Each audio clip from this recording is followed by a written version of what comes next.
Hey everybody, welcome to this edition of 5 Minutes or Less of EMS. I'm your host Kevin Mackey, coming to you again from the Sacramento City Fire Department EMS Division Training Room.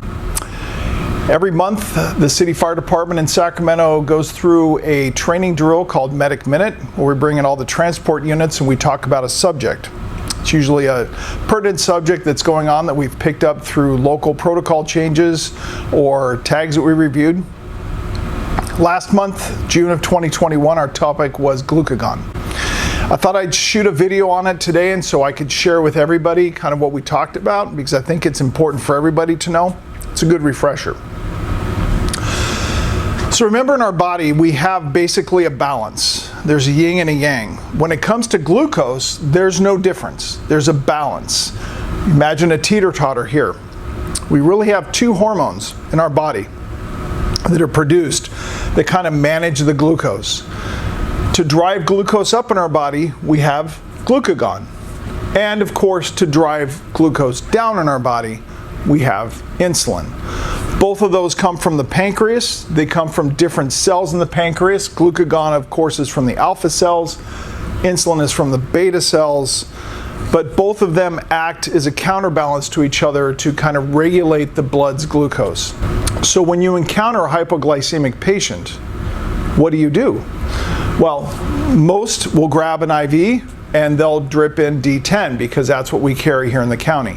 But what if you come across that patient that's not too uncommon, that has really difficult IV access? You've looked at an EJ, you've looked at different IV sites, you can't get an IV, you know you need to get something on board.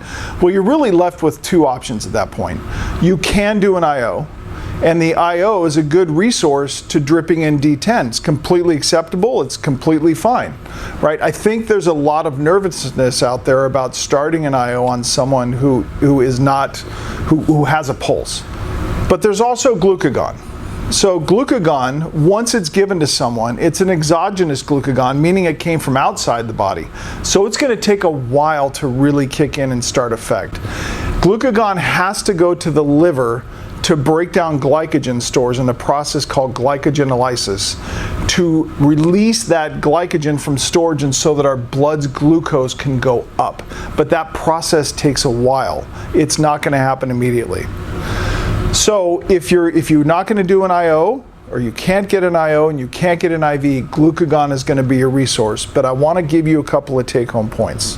First of all, if you do eventually successfully get the IV and you have not given glucagon, do not give glucagon at that point. You have the IV, just go ahead and use the D10. In addition, seen a couple of cases of folks who gave glucagon and they weren't quite getting the response they thought it maybe wasn't working, so they gave another round of glucagon.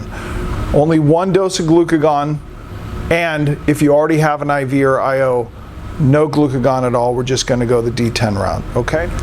So I hope this helped kind of clear up any of the confusion that was out there. Thank you for the great job you guys do every day. It's a true honor to work with you. And I hope this video helped you. We'll see you next time on 5 Minutes Less of EMS.